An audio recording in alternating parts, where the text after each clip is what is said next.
Mobile phone आया था भारत में लगभग 1995 के आसपास पहली बार। बड़ा महंगा था, 16 रुपये प्रति मिनट इनकमिंग, 16 रुपये प्रति मिनट आउटगोइंग, ये रेट से उस समय।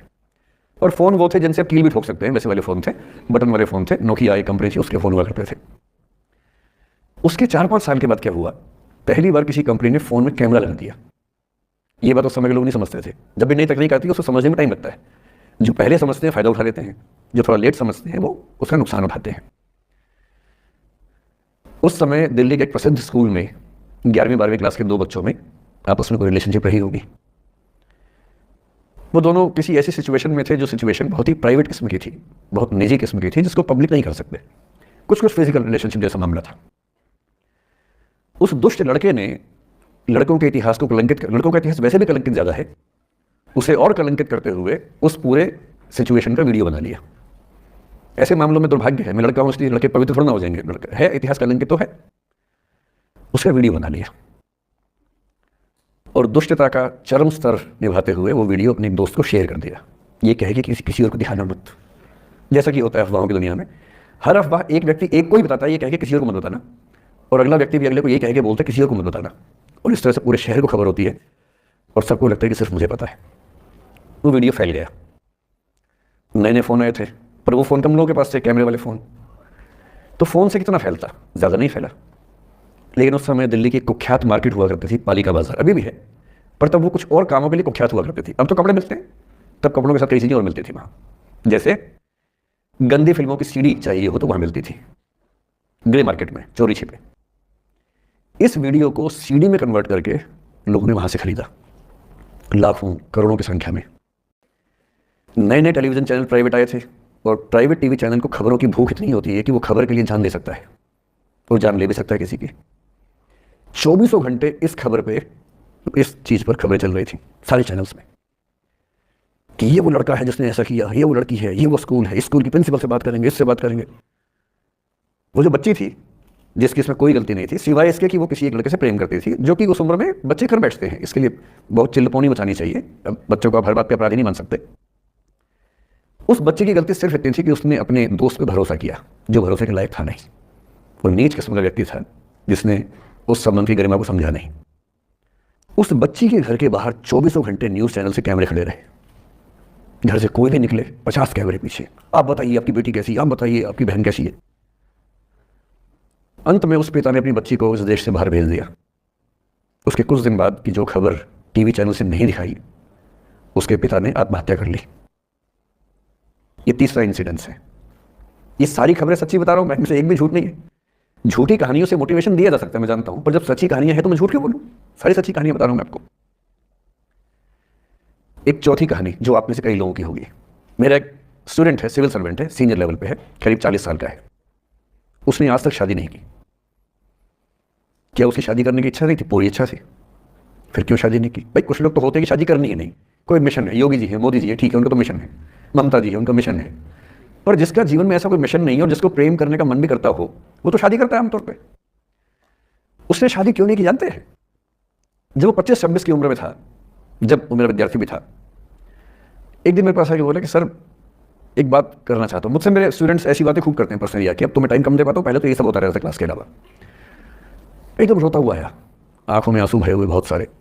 अरे क्या हो गया भाई?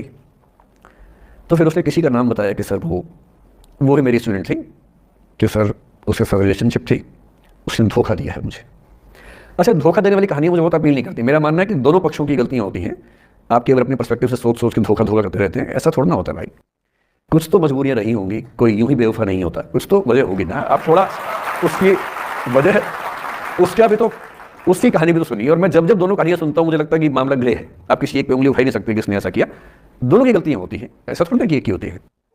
बहरहाल इन भाई साहब को ऐसा लगा कि धोखा हो गया उनके साथ, तो मैंने चलो कोई बात नहीं यार, हो गया तो हो गया, तू नहीं कोई और सही, ऐसा क्या है। वो इतनी बड़ी दुनिया है, 8 अरब की आबादी अब है, उस समय भी 6-7 अरब थी। मैंने कहा 3.5 अरब 350 करोड़ में कोई तो होगी तुम्हारे लिए, ऐसा क्या है, कोई और देखेंगे। पर वो थोड़ा ज़्यादा सेंटिमेंटल था उस समय। धीरे धीरे पता नहीं उसके मन में क्या बैठ गया, उसके मन में ये बैठा कि दुनिया की सारी लड़कियां धोखेबाज होती हैं। ऐसे मूर्खों की कमी नहीं है दुनिया में, ऐसे बहुत मूर्ख हैं। दर्शन की दुनिया में इसे अवैध सामान्यीकरण कहते हैं, इलिसिट जनरलाइजेशन। इसका मतलब बहुत छोटे सैंपल के बेस पे ये समझ लेना कि ये थियरी पूरे ब्रह्मांड पर लागू होती है। एक लड़की ने धोखा दिया, मान लीजिए धोखा दिया, धोखा इसने दिया कि उसने दिया कि किसी ने दिया, जो भी कहानी हो, एक सैंपल से ये मान लेना कि सब ऐसे होते हैं, और उसके बाद से उसने कम से कम 10 बार कोशिश की, 10 लोगों से मिला, बातचीत की शादी के लिए। डेटिंग तो क्या करेगा 40 की उम्र में, लेकिन हाँ बातचीत करके देखा कि शायद रुचियाँ मिल जाए, स्वभाव मिल जाए, तो शादी के बारे में सोचें। हर बार 3-4-5 मीटिंग के बाद वापस हट जाता है। अब तो मैंने पूछना बंद कर दिया है। जब तक मैं पूछता था, बोलता था कि सर 3-4 मीटिंग के बाद लगता है कि ये भी वैसी ही है। मैंने कहा भूल जाओ भाई, उसे भूल जाओ, बात खत्म हो गई। उसके बच्चे घूम रहे हैं आजकल स्कूल में, अब तुम कम से कम शादी तो कर लो। वो भाई साहब आज तक अकेले हैं, और अब तो बाज़ार में मूल्य भी कम हो गया उनका, अब विकल्प भी ज़्यादा नहीं मिलते हैं। अब जो विकल्प मिल रहे हैं वहाँ उसकी रुचि और कम हो गई है। तो पूरी संभावना है कि वो जीवन अकेले ही गुजरेगा उसका। एक अंतिम एग्जाम्पल देके फिर मैं निष्कर्ष की तरफ बढ़ूंगा। मैं एक IAS ऑफिसर को जानता हूँ, 2 IPS को जानता हूँ, बहुत ही योग्य लोग, देश के सबसे अच्छे संस्थाओं से पढ़े हुए लोग, प्रॉपर IAS प्रॉपर IPS में नौकरी करने वाले लोग, और इन तीनों ने अपना जीवन समाप्त कर लिया नौकरी में रहते हुए। क्यों? क्योंकि नौकरी और घरेलू जो दुविधाएं थी उनको झेल नहीं पा रहे थे, ना झेल पा रहे थे, ना भूल पा रहे थे, लेट गो नहीं कर पाए, तो गिव अप कर दिया। और इसलिए मुझे अक्सर लगता है कि जितनी चीज़ें हम सिखाते हैं बच्चों को, हिस्ट्री, इकोनॉमिक्स, लिटरेचर, वो सब ठीक है, उनका भी महत्व है।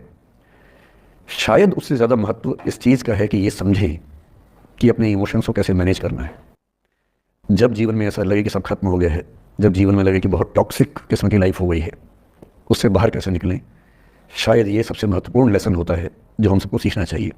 मैंने कहीं से सीखा नहीं है, ना मैंने ऐसी किताबें पढ़ी हैं, हालांकि मैंने 2 किताबें मंगवाई हैं पिछले हफ्ते, पढ़ी नहीं है अभी तक, तो मैं किताबों के बेस में नहीं जानता कैसे सीखते हैं, लेकिन ज़िंदगी से तुम सीख सकते हैं। इन कहानियों का सबका एक ही सार है, वजह अलग अलग है। एक व्यक्ति ने इसलिए अपना जीवन समाप्त किया कि वो रिश्ता उसके हाथ से छूट रहा था, एक ने इसलिए जीवन समाप्त किया कि ये रिश्ता बन गया था पर समाज के दबाव, घर के दबाव मैनेज नहीं कर पाए। एक ने जिंदगी भर शादी नहीं की सिर्फ इसलिए कि वो पुरानी यादों को भूल नहीं पाया। अरे एक बार गलती हो गई तो हो गई, आगे तो संभावना जीवन में है भाई, क्यों इतना हावी रखने उसी से दिमाग के ऊपर।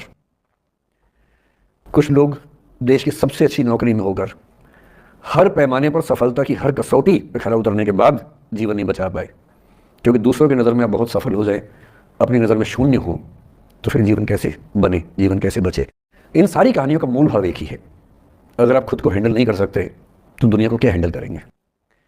दुनिया को हैंडल करने से पहले खुद को हैंडल करना सीखना पड़ता है, और उसका सबसे आसान जो रामबाण उपाय है उसको बोलते हैं द आर्ट ऑफ लेटिंग गो, जाने दो। वो अफसाना जिसे अंजाम तक लाना ना हो मुमकिन, उसे एक खूबसूरत मोड़ देकर छोड़ना अच्छा।